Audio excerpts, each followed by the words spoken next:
Good day, class. I am teacher Gerard, your teacher in English 4. So let us first check our attendance. Was there any absent? Anyone? Okay. I am grateful that all of you are present in our today's discussion. So before we start, let us first recall our classroom rules. So first, sit properly. Number 2, avoid making unnecessary noises. Number 3, respect and listen to your teacher. Number 4, respect each other. Number 5, raise your hand if you have any questions or you want to speak. And last is don't hesitate to ask.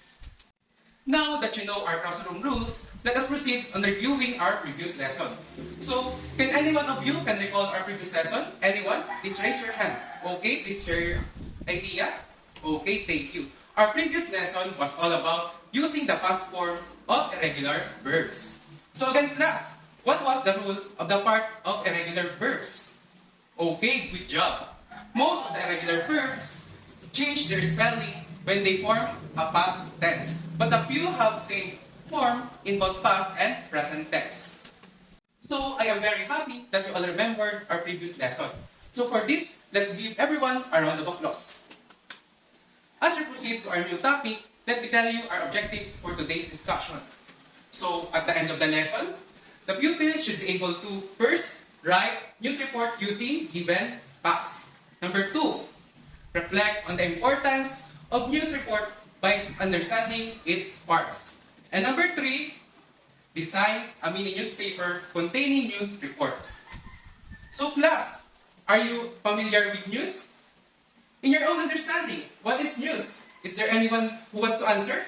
Yes, please answer. Okay, good. News is an information of current events, of latest happenings in different places. So class, where do you usually encounter news? Okay, that's right. Can any one of you name some of the news anchor or reporter? Okay, great job. I am happy that your class watches news program. But other than television, where could we also see news? Can any one of you have an idea? Okay, correct. We can also read news in newspaper. So now, you may now have an idea about the topic that we will discuss today. So let us first try to distinguish the given following statement and identify if it is a part of a news or it is only an ordinary sentence. So are you ready, class? Okay, let's start. So for the first statement, I love flower. Is it a news or an ordinary sentence? Okay, who wants to answer? Okay, that's right. It is an ordinary sentence. How about in statement number 2? Quezon Province was hit by Super Typhoon Katrina. So, is it a news report or an ordinary sentence? Okay, right. It is a news report. How about statement number 3? Al-Harani receives Outstanding Secondary School Paper Advisor Award 2004. So, is it a news report or an ordinary sentence? Okay? So, right. It is a news report. And for the last statement, Jollibee is my favorite place to eat. Is it an ordinary sentence or a news report? Okay, right. It is an ordinary statement. So, all you have an idea on what the news report is. So, now let us proceed on the discussion for you to get to know more about news report. So, for our lesson for today, we will talk about writing news report using given facts. So, as I said earlier, news is an oral or written report of a past, present, or future event. It should be factual, truthful, and accurate, unbiased, and interesting. A news report is written by a news writer. So class, news reports are found in newspapers and their purpose is to inform readers of what is happening in the world around them. So again class, what was the purpose of the news report? Okay, it is to inform individuals. Okay, so where do we usually again see news report? Right, we can see it in different news programs or newspaper. So it is great that you are listening in our discussion. So class, for your information, news report have a certain structure that you need to follow. This is what you call inverted pyramid. So this is what it looks like. Okay, news reports begin usually with a catchy headline. So, headline is a main title of a newspaper story, usually printed in large letter at the top of a story. So, your headline should be accurate, clear, and easy to understand. Use keywords from the story and keep it straight and plain. Use active and short action verb in your headline. The headline should accurately lead readers to what the report is all about. So again, class, what was headline? Okay, correct. That is an headline. So the next part is the byline. Byline shows who wrote the story. The byline goes directly underneath the headline. It is where you put your name and clarify who you are. So class, what was again the purpose of byline? Okay, right, to inform who written the news report. And now, let us proceed to the third part, the lead. The lead informs the reader the most important aspects of the story. So it contains 5 W's and 1 H. So for the who, a person's involved and what or took place.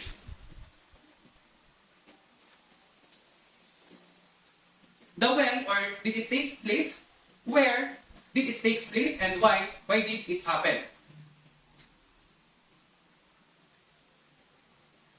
And for the last part is the how, or did it happen?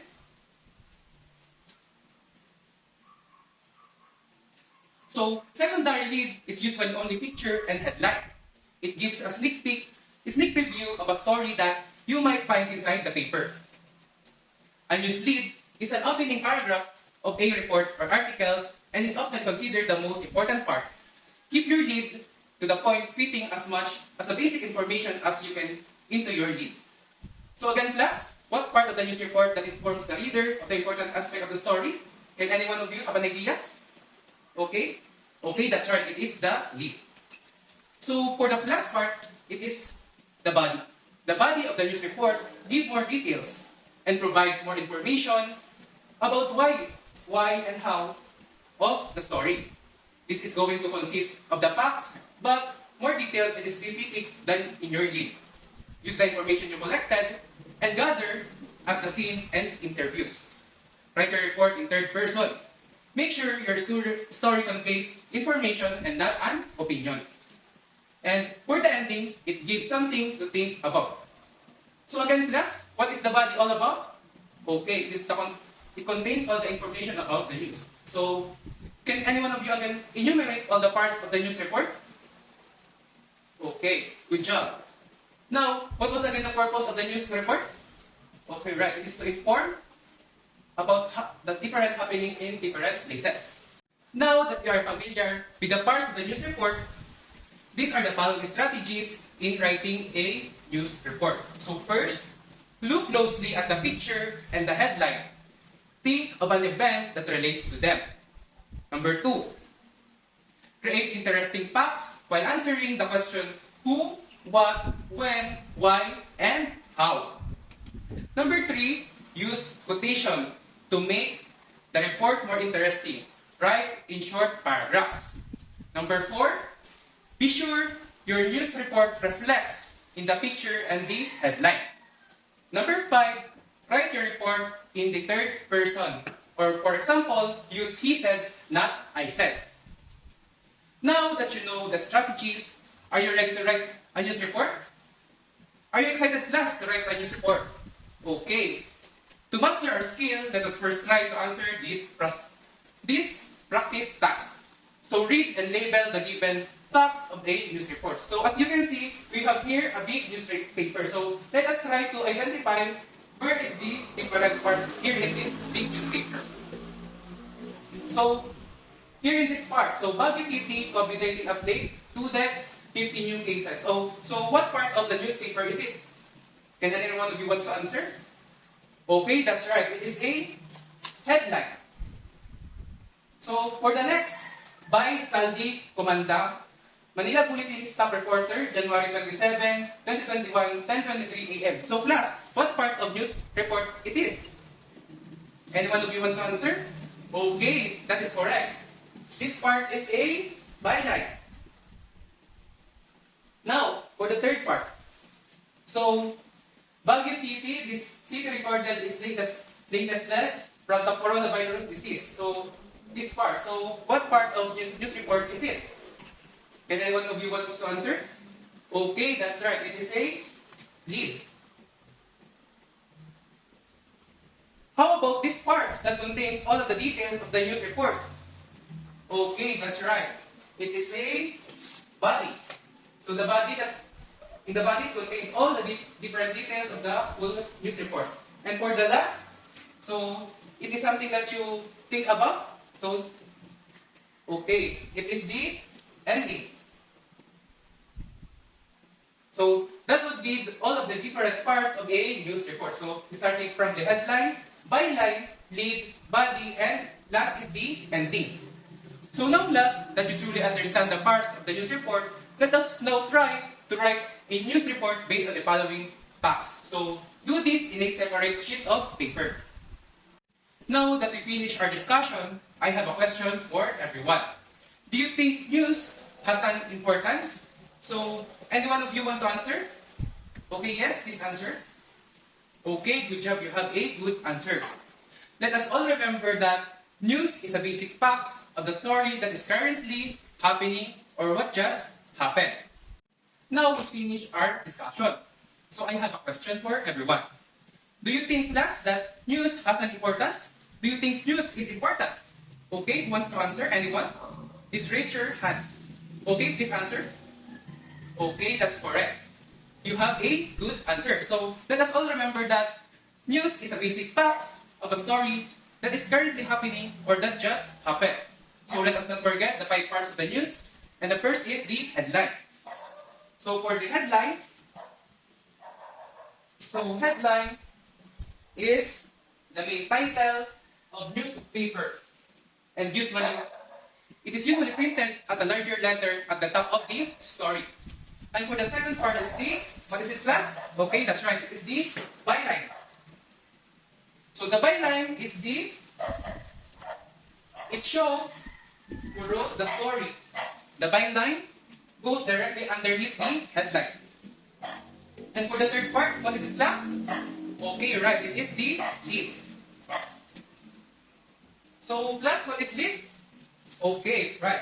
Lead informs the reader of the most important aspect of the story. And how about what is the next part of in the lead? Okay, right, it is the body. So here in the body, so it gives more details and provides more information about the why and how of the story. And for the last part, what is it? Okay, right, it is the ending. Ending is something to think about. So, those are the different parts of the news report. So, we must all remember this, class. Are we clear? Okay, thank you. Okay, class, for the last question. Do you think, class, can we be liable of the news that we made? What was your opinion? Can you share it to the class? Anyone? Okay, correct. Let us all remember, class, that news must be factual, truthful, accurate, unbiased, and interesting. Make sure your story conveys information and not an opinion. So, for our evaluation, so directions, match the description in column A with the words in column B. So, write the letter of the correct answer in your notebook. So now, you may now get your notebook and answer the evaluation. And for our assignment, so directions, write a news report using the facts below. Then design a mini newspaper containing news reports and do this in a bond paper. So, are we clear here, class? Okay, so that was for your assignment. So, is there any questions, class? Or are we clear? Or do you have any clarification? So, okay, thank you. So, since there is no clarification anymore, so let's end our class now. So, I hope that you learned a lot in our today's discussion. So, thank you and goodbye.